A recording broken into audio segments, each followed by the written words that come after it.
you doing, everybody? Right across from the Bethel Guest House here on the boulevard, and right in front of the 2023 thing that they light up at night. And somebody has asked me to say why I came to the Philippines, what brought me here. Bit of a sad day for me right now. I'm still concerned about my friend John. I'm actually on my way over there to relieve his girlfriend for a little bit. I'm a bit sad. You'll have to bear with me. The real story started probably over 20 years ago. Only had nothing to do with the Philippines. I watched a documentary on two different women getting Social Security checks. It might even been longer than 20 years ago, even 30. One was living in Eastern Europe. I'm not exactly sure where. The other in Detroit. One was living in a one-bedroom apartment. One was living in a townhouse. One was eating dog food out of a can. The other had servants. One had no heat. One had a driver and a car. They were both making the same amount of money on Social Security. And at the time, something like $700. So my plan for many years, I didn't bother to save. I didn't bother to do a 401k. No, thank you. Somebody trying to sell me something. There's always somebody out here trying to sell you something or bum money off you. At any rate, I had planned to go to possibly the Soviet Union or Eastern Europe to do the exact same thing as she had done. And the Soviet Union fell apart. The idea was to go someplace where there's good hospitals, there's good safe streets, and semi-modern, if not modern, way of life. But with the cost of living down much, much lower than the U.S. because the dollar was worth more than that. Well, when the Soviet Union fell apart, that whole idea just went right in the trash can because a tire that used to cost them $5 suddenly was $500. And things changed. And I was like, wow, where else am I going to go? And I basically stopped looking. I didn't even think about the Philippines. The only thing about the Philippines I'd ever even saw was a movie with MacArthur or something of that nature. And a few years back, I was going through a yard sale in Pennsylvania. And if you're from Pennsylvania, where Route 100 and Route 309 intersect. And there was a large parking lot there, and somebody had a bunch of junk laid out for a yard sale.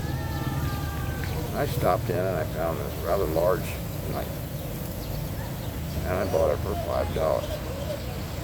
And on the side of it, it said the Philippines. Something that must have been made for the tourist trade, but probably in the 1920s. It was still made by hand and very nicely made. A terrible sheath, but very nicely made knife.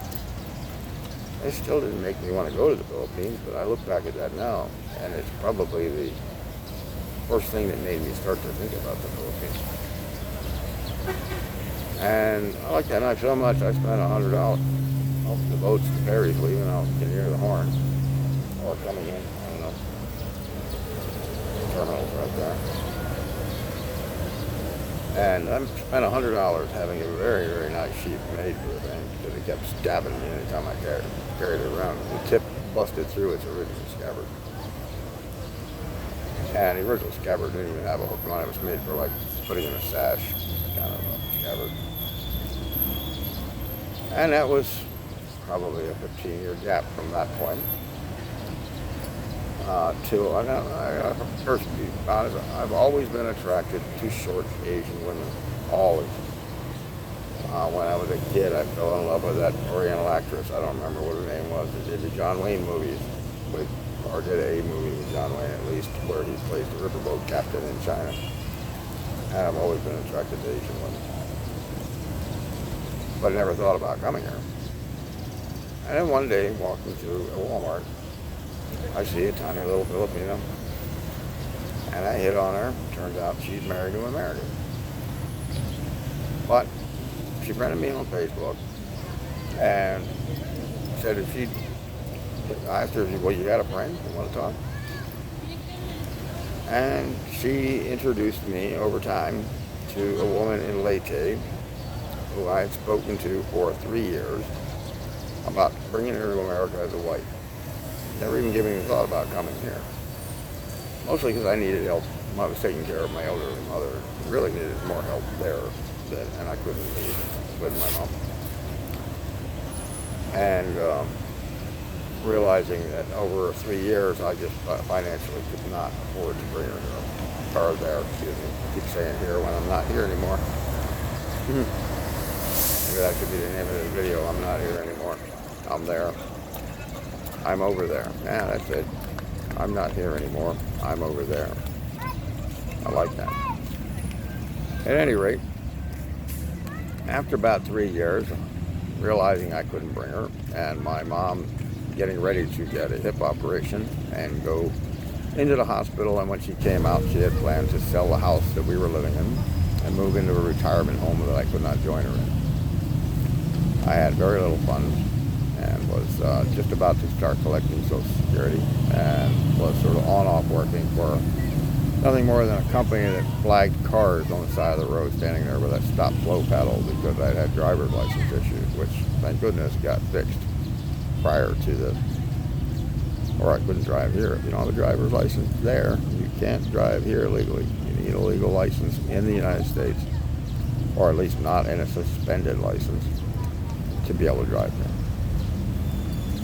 And also you need a helmet and proper shoes. I just watched a drunk guy pull a guy over that had no helmet and flip-flops. Not good. Of course, he was trying to talk his way out of it. I don't know if he did. But they ushered me by. Anyway, I digress. I'm 7 minutes in already, and I'm just now getting to the meat of it. Well, I started wondering, well, if I can't, there's not much point in bringing her there anyway, and I can't afford it. What would it take for me to come here? And I started, first I didn't even know the Philippines was shut down from COVID. In fact, I was looking at trying to come here for quite a while before I even realized it was shut down from COVID, and then just afterward it reopened in February last year. And at the same time, I started to look at videos, and this is where I found out it was closed. Look at videos like Old Dog. I started looking for anything on the Philippines, started watching everything I could find.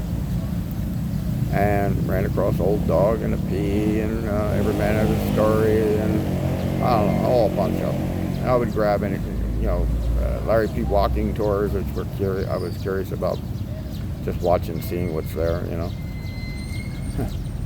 And finally, I ended up watching one of Paul's older videos, which I believe is still there, about the woman scamming him. Or not scamming him, but scamming here in the Philippines. And he brought a woman on who was, in the past, was a scammer. And it's a two-part video. I don't think he knew how to connect them together at the time. Or it was just too long, so he broke it into two. But it's one of his very first videos. And as I watched this video, I still hadn't made a decision to come here yet. I was basically helping the woman out here and there, doing the, oh God, can I help you, girl? Big mistake. They don't need our help. And if they do, they're probably scamming. At any rate, after Odette hit, she said she lost her phone, even though she's talking to me on somebody's phone. But I sent her money for a phone. And it was a legitimate amount of money that it would cost for a cheap phone here. That was the interesting part. And I couldn't afford it at the time, let me tell you. It was like $150 or some shit, and that was a lot of money for me at the time.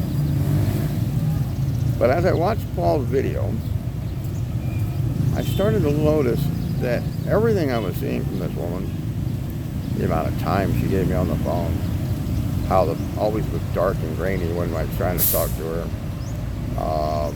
just a whole list of, the cry stories for this and that and the other thing. The mentions that her son had a birthday, or one of the early ones I got was a picture of the kid sitting on a hospital bed saying, Eli hurt, and that's it. Just 2 words, Eli hurt. Or Eli's sick, I'm sorry, Eli's sick. And notice that I'm thinking, this ain't right. And this popped up more than once. He was talking for 3 years. And it was something that's popped up twice or 3 times with the Eli sick, but only once with the photograph. And at one point she asked me, or told me it was his birthday. And at this point I thought, this woman's a shit, man. I gotta come. Before I watched Paul's video. It's like right about the time I watched Paul's video. And I just watched, Village People Philippines, who had walked through a bicycle shop in Cebu. And I had a good idea about what bikes were actually selling for here. And she said that he wanted a bike for his birthday, which was $200. And I thought, what the hell, yeah, I think I'm gonna, I had asked her to marry me online, but, which was another mistake. And went ahead and sent her the $200, and right after I sent her the $200, and I almost said, how much is a scooter? Boy, I'm glad I didn't bother doing that. Is when I started watching Paul's video on the scammer and realized it was literally like a checklist. Oh, she did that one, she did that one, she did that one, she did that. Like every single thing this woman was talking about, this woman was doing with me. And I realized I was being scammed. And at that point went on to Filipino Cupid and went through 4 or 5 other women and the conversation always reverted back to the cry stories about something. Until I got to Helen. And then the conversation changed a lot. She had one of the best cry stories you could possibly think of. I didn't use it.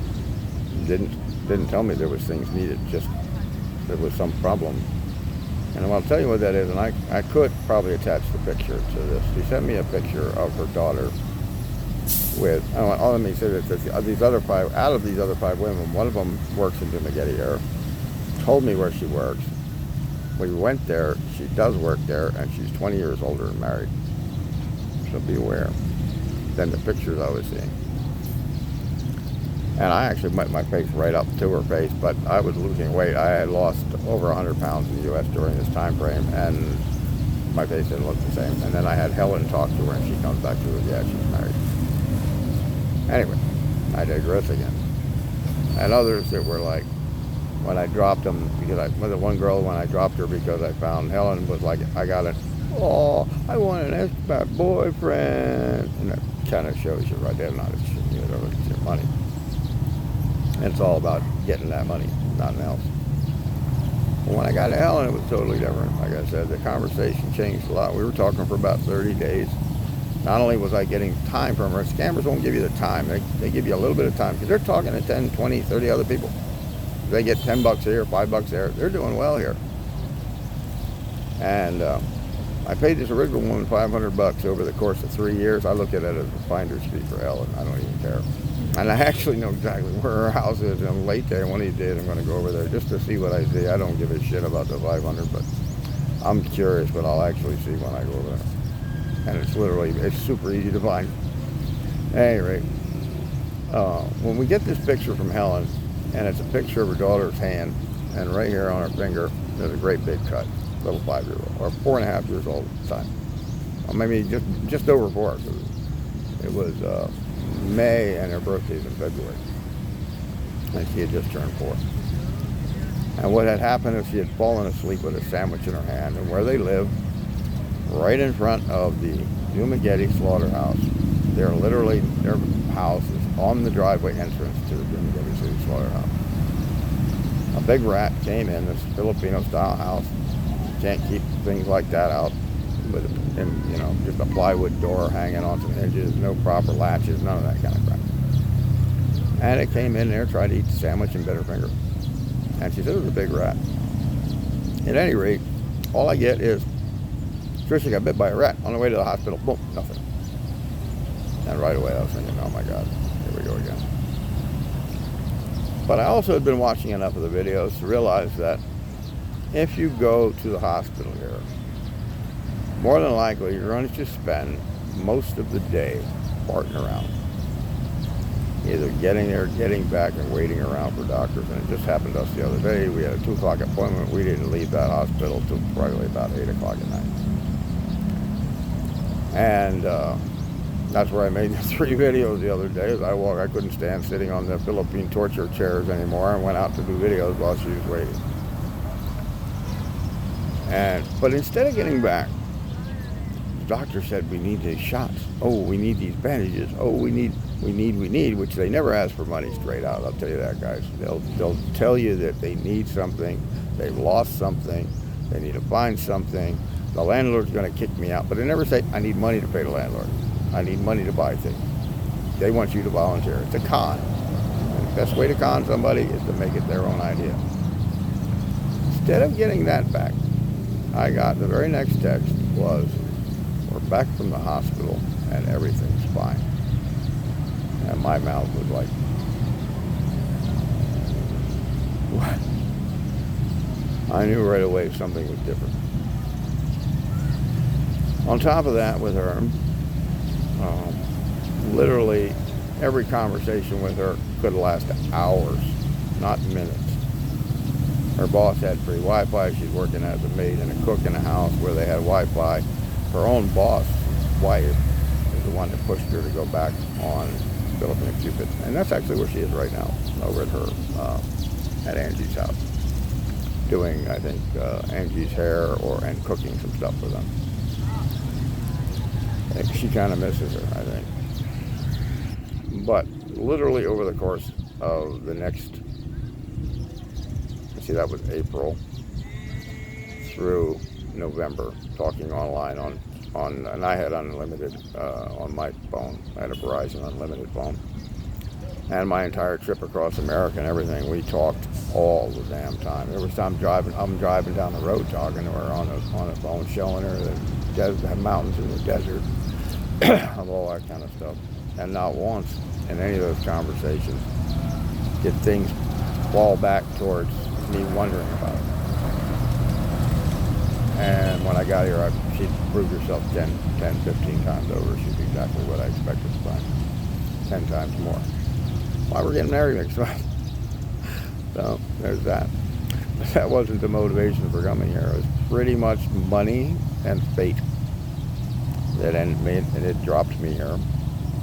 And a woman that was scamming me, and a knife that I bought many years earlier, and I have here now. It's here. I shipped it in my Balabaya. And from what I understand, it's a knife made in Mindanao, and it's made in the style from when the Philippine people chased the Chinese out many years ago. And people said I did quite well buying it for $5, even with the $100 sheep I spent to put around it.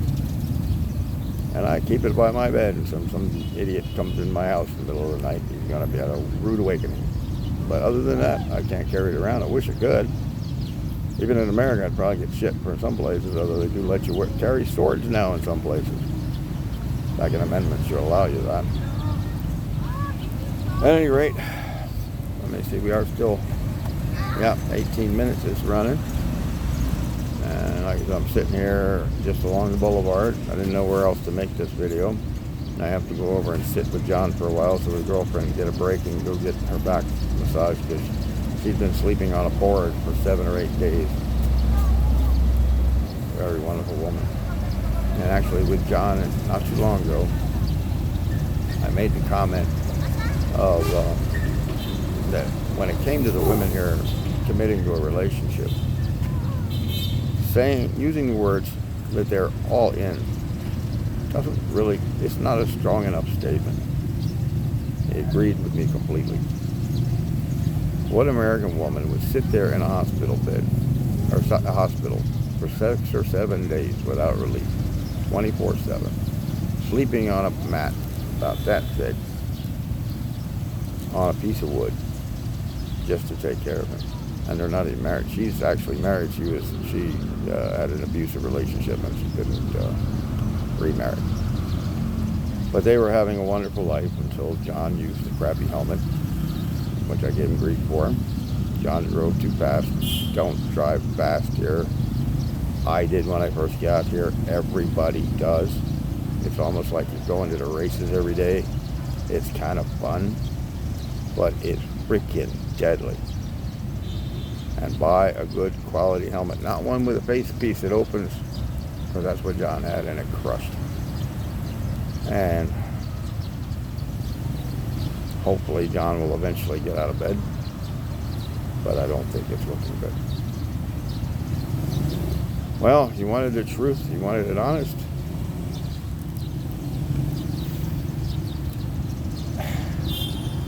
Thinking about John choking me up now.